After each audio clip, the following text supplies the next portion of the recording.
corrupción. Este es un tema que me han pedido muchísimo y que llevo posponiendo varias semanas, así que por fin aquí está el video.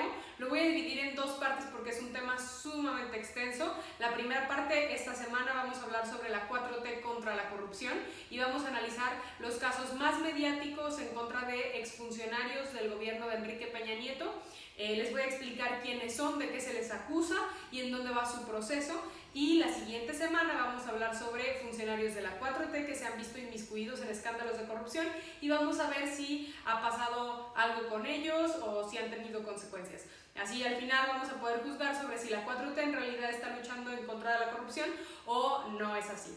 Entonces, como les digo en este primer video, mi intención es ver cuáles son esos casos que se han llevado y explicarles de qué tratan. Yo sé que a veces es muy difícil llevar notas sobre las muchas noticias que escuchamos diario sobre escándalos de corrupción, que es el caso Odebrecht, que es la estafa maestra. Entonces espero que con esto les quede mucho más claro y la próxima vez que escuchen sobre una actualización del caso de Rosario Robles o de Emilio Lozoya, pues más o menos traigan ya la noción de qué se les acusa.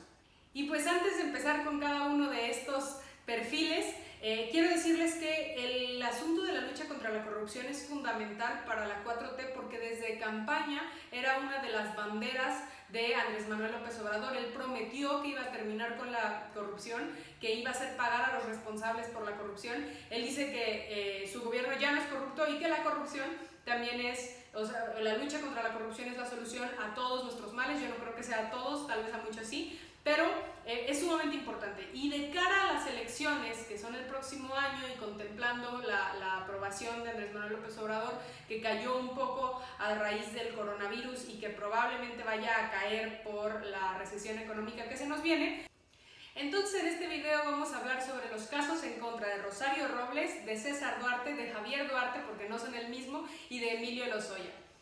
Empezando por Rosario Robles. Rosario Robles fue exsecretaria de Desarrollo Social y ex Desarrollo Agrario, Territorial y Urbano con Enrique Peña Nieto.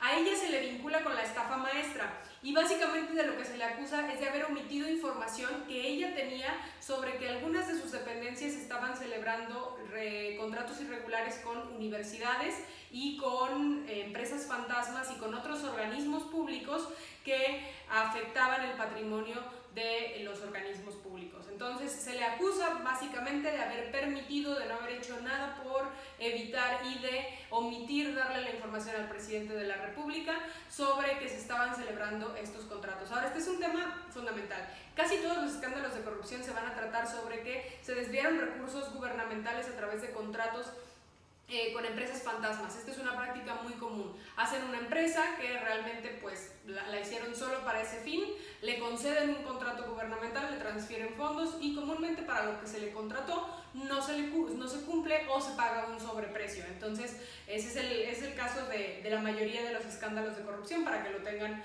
en cuenta.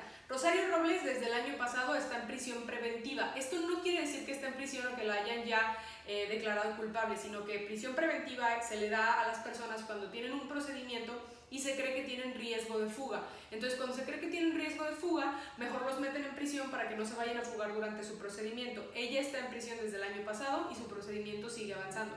De nuevo, a ella de lo que se le acusa es de haber sido omisa en pasar la información al presidente de la República. En su defensa también ella ha argumentado muchísimas veces que ella sí le dio aviso al presidente, aunque no de forma escrita, de manera que no la puede probar, pero que sí le dio aviso al presidente y que realmente lo que pasó es que le dijo no te preocupes Rosario, el famoso no te preocupes Rosario, pero que ella sí cumplió con esa parte de su obligación.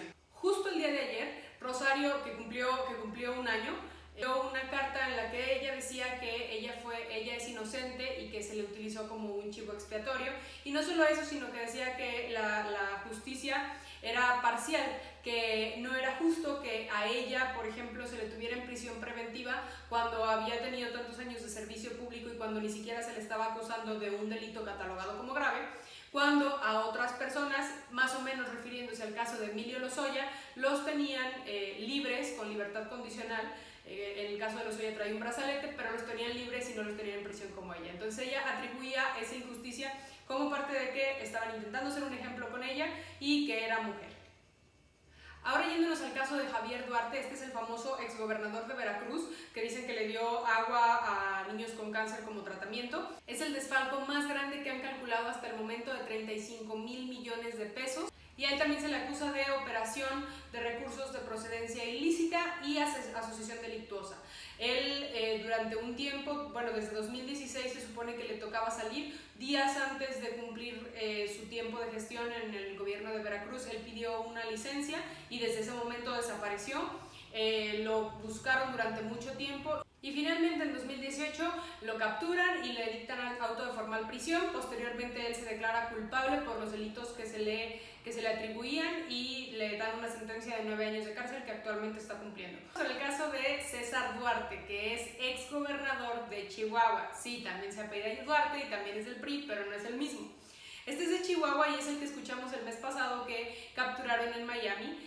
Lo capturan después de mucho tiempo que está prófugo de la justicia. Todavía siguen intentando calcular cuánto dinero fue el que se robó, pero se le atribuyen los mismos mecanismos, ¿no? Contratos a empresas fantasmas a través de los cuales se hace un desvío de recursos.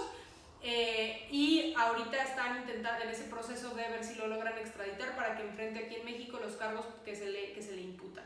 Entonces los próximos meses lo más probable es que estemos escuchando mucho sobre el caso de César Duarte y sobre si empieza a enfrentar acá un proceso o no. Y finalmente vámonos con el caso más escuchado, que es el de Emilio Lozoya.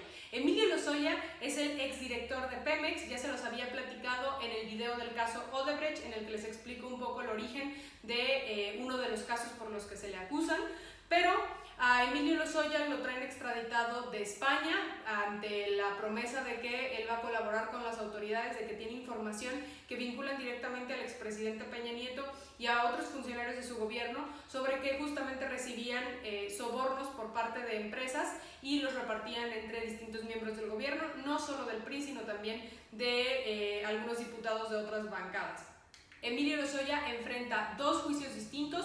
Uno de ellos es por la compra de la planta de agronitrogenados de Altos Hornos y básicamente lo que dicen es que él accede, como Pemex, accede a comprar esta planta, que la compra en un sobreprecio y que a cambio recibe aproximadamente 3 millones de pesos o 3 millones de dólares, creo que de dólares, con los que compra una casa. Ese dinero lo transfiere la empresa de Altos Hornos a una empresa en la que su hermana era socia y después la hermana compra la casa y posteriormente se la transfiere. Entonces uno de los casos es por ese motivo y el segundo de los casos tiene que ver con el caso Odebrecht y de lo que habla es de haber recibido sobornos de la empresa Odebrecht y de otras empresas relacionadas con el sector energético para darles por parte de Pemex acceso a contratos para repartirlo entre diputados y pasar la reforma energética y para inyectarlos en la campaña de Enrique Peña Nieto.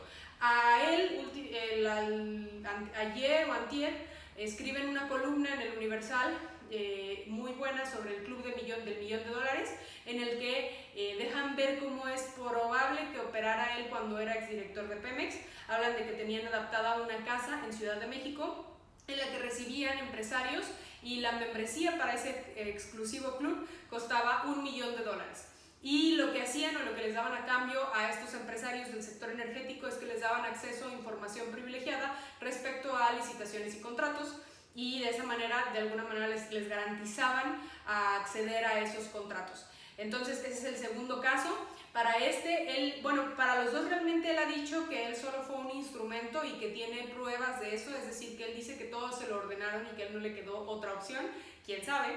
Él dice que tiene pruebas y el antier, me parece también, le subí por ahí una historia, presentó una denuncia en contra de Enrique Peña Nieto y Luis Videgaray por obligarlo o por instruirle haber recibido un soborno y después inyectarlo o repartirlo entre asesores extranjeros que colaboraron en la campaña presidencial de Enrique Peña Nieto. Entonces, esto de probarse es fuertísimo porque probablemente haría que vincularan a proceso a Enrique Peña Nieto y que tal vez enfrentara cargos por corrupción e incluso la cárcel. Y pues bueno, eso es todo por hoy. Espero que les haya gustado este video, espero que tengan claros los casos. Si tienen alguna duda, por favor escríbanme. También les recomiendo que ustedes busquen por su parte cada uno de los casos cada vez que escuchen algo al respecto. Pero mientras tanto aquí les dejo, y el de la siguiente semana espérenlo porque se va a tratar sobre la corrupción dentro de la 4T. Muchísimas gracias.